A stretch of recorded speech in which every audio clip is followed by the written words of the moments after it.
Hi, இன்றைக்கி restaurant ஸ்டைலில் மீன் maker gravy எப்படி பண்ணலான்னு பார்க்கலாமா?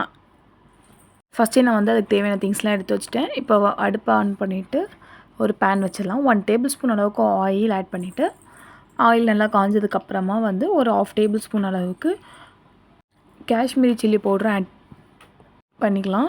இல்லைனா வந்து நார்மல் சில்லி பவுடர் இருந்தாலும் ஆட் பண்ணிவிட்டு, நெக்ஸ்ட் அந்த சோயா சங்க்ஸ் இருக்கு இல்லையா, அது வந்து நல்லா வந்து புழிஞ்சு விட்டுட்டு அதில் வந்து ஆட் பண்ணிக்கோங்க.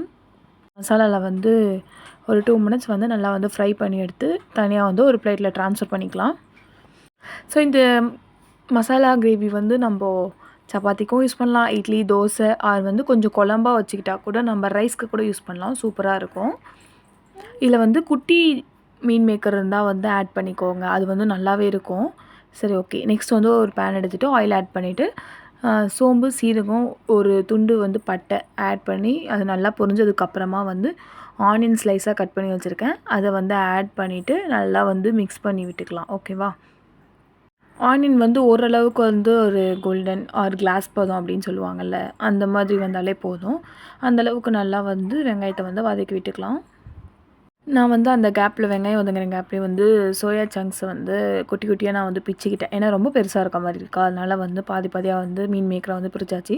சைட்லேயே சப்பாத்தி மாவும் வந்து பிசைஞ்சு வச்சுட்டேன், நல்லா சாஃப்டாகவே இருக்குது. இப்போ வெங்காயம் நல்லா வதங்கினதுக்கப்புறமா ஆற வச்சுட்டு அதுக்கப்புறம் ஒரு மிக்ஸி ஜாரில் ஆட் பண்ணிக்கோங்க. வதக்குனதையும் ஆட் பண்ணிவிட்டு ஒரு முந்திரி பருப்பு வந்து ஒரு 4-5 வந்து ஆட் பண்ணிக்கலாம். ஓகேவா? ஆட் பண்ணிவிட்டு இது கூடயே வந்து தயிரும் வந்து ஆட் பண்ணிக்கணும். நான் வந்து லாஸ்ட்டாக தான் வந்து ஆட் பண்ணேன், இல்லை ஆட் பண்ண மறந்துட்டேன். தயிர் வந்து இப்போயே ஆட் பண்ணிக்கலாம். அதுக்கப்புறம் ஒரு 1 டேபிள் ஸ்பூன் அளவுக்கு சில்லி பவுடர் ஆட் பண்ணிக்கோங்க அண்ட் 1/2 டேபிள் ஸ்பூன் அளவுக்கு கரம் மசாலா ஆட் பண்ணி நல்லா வந்து பிளெண்ட் பண்ணி எடுத்துகிட்டு வந்துடலாம். ஓகேவா? குறைன்னு இல்லாமல் ஓரளவுக்கு மீடியமாக இருந்தால் போதும். ஸோ இப்போ நல்லா வந்து அரைச்சி எடுத்துகிட்டு வந்துட்டு நம்ம இதுக்கப்புறம் வந்து தண்ணி வந்து ஆட் பண்ணிக்கலாம். மறுபடியும் வந்து ஒரு பேன் வச்சுட்டு ஆயில் வந்து தேவையான அளவுக்கு ஆட் பண்ணிக்கோங்க. ஆட் பண்ணிவிட்டு பிரியாணி இலை இருக்குல்ல, அது ஆட் பண்ணோன்னா வந்து நல்லா ஒரு ஃப்ளேவர் கொடுக்கும். பட் நான் வந்து ஃபஸ்ட்டு கடுகு வந்து ஆட் பண்ணிவிட்டேன். கடுகு ஆட் பண்ணிவிட்டு பச்சை மிளகா வந்து 2 ஆட் பண்ணிக்கோங்க காரத்துக்காக.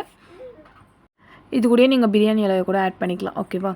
இப்போ நம்ம வந்து கிரைண்ட் பண்ணி வச்சுருக்கோம் இல்லையா, அந்த பேஸ்ட்டை வந்து ஆட் பண்ணிவிட்டு நல்லா வந்து அந்த பச்சை வாசனை ஆல்ரெடி போயிருக்கும். நம்ம ஆனியன் நல்லாவே தான் வதக்கியிருக்கோம்.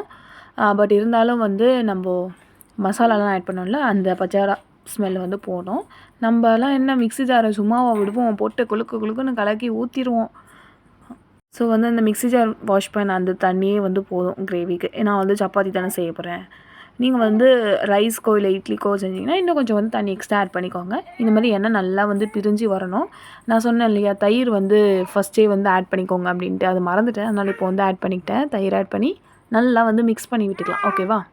சால்ட்டும் வந்து இந்த கிரேவிக்கு தேவையான அளவுக்கு வந்து ஆட் பண்ணிக்கோங்க. ஸோ இப்போது வந்து ஒரு 3 மினிட்ஸ் 5 மினிட்ஸ் ஆனதுக்கப்புறமா வந்து நம்ம மீன் மேக்கர் ஆட் பண்ணிக்கலாம். மீன் மேக்கர் ஆட் பண்ணி அது நல்லா வந்து அந்த மசாலாவோடு இறங்கியிருக்கணும் இல்லையா, அதனால் இப்போவே ஆட் பண்ணிக்கலாம். ஆட் பண்ணிவிட்டு அது நல்லா வந்து மிக்ஸ் ஆகட்டும். ஒரு 5 மினிட்ஸ் அளவுக்கு விட்டுருங்க. நல்லா வந்து எண்ணெய் பிரிஞ்சு வரணும். இந்த டைமில் வந்து கருவேப்பிலை வந்து ஆட் பண்ணிக்கோங்க. அதுக்கப்புறம் வந்து கஸ்தூரி மேத்தி இருந்தால் ஆட் பண்ணிக்கோங்க. என்கிட்ட இல்லை, ஸோ அதனால் வந்து கஸ்தூரி மேத்தி வந்து நல்ல ஒரு ஃப்ளேவர் கொடுக்கும். ஸோ கஸ்தூரி மேத்தி ஆட் பண்ணிவிட்டு இந்த மாதிரி நல்லா கொதித்து வந்ததுக்கப்புறமா வந்து ஸ்டவ் வந்து ஆஃப் பண்ணிக்கலாம். அவ்வளோதாங்க, சூப்பரான ஒரு மீன் மேக்கர் மசாலா கிரேவி ரெடி. நீங்களும் ஒன்ஸ் ட்ரை பண்ணி பாருங்கள். நெக்ஸ்ட் vlogல பார்க்கலாம். டாடா, பாய்.